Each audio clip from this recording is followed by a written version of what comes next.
Peter, Sam, and the prickly problem. Duke returned at last, and Sir Handel went away. The other engines were kept so busy that they didn't have time to miss him. Hedge cutters had been busy too, trimming trees and bushes beside the railway so that passengers could see the view. Each evening, Rusty took some trucks up the line and carried away as many cuttings as he could, but he could manage only a few at a time, and as fast as he moved the cuttings, more took their place. It was Peter Sam's turn to take the morning train. The coaches were full, but the rails were dry and Peter Sam didn't mind the extra load. He puffed happily along until, just beyond the tunnel, he found that, in the night, a high wind had blown hedge cuttings across the rails. He stopped, and his driver and fireman got down. "We'll never get through that lot," exclaimed the fireman. "Phew," scoffed Peter Sam. "They're only little branches. Nothing to it. We'll simply push them aside." "Have it your own way," said his driver. "If we stop to clear up properly, we shall be here for ages, and some of the passengers might miss their train at the bottom station." Peter Sam puffed bravely on. He went carefully at first, and the branches slid aside easily.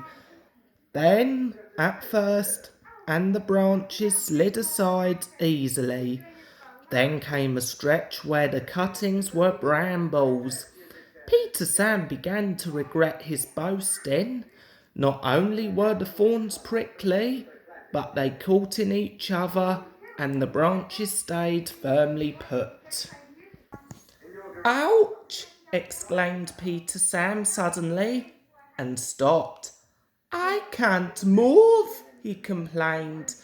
The fireman looked. "It's no good," he said at last. "You've got brambles caught in your valve gear, and steam can't get into your cylinders. We shall have to cut you out." Peter Sam shuddered. He shut his eyes and prepared for the worst.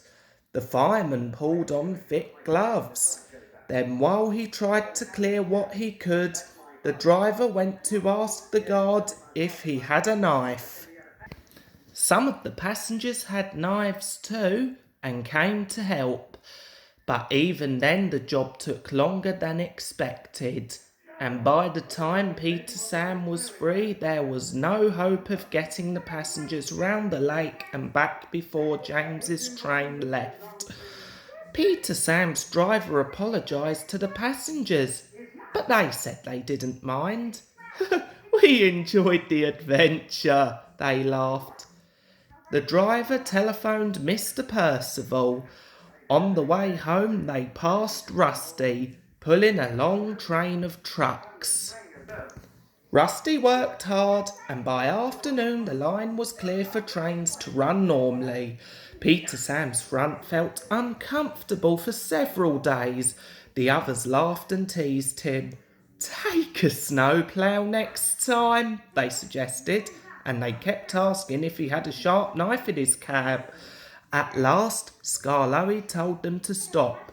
"I really can't think what all the fuss is for," remarked Duncan innocently. "They were only little branches after all. Nothing to get prickly about, surely,"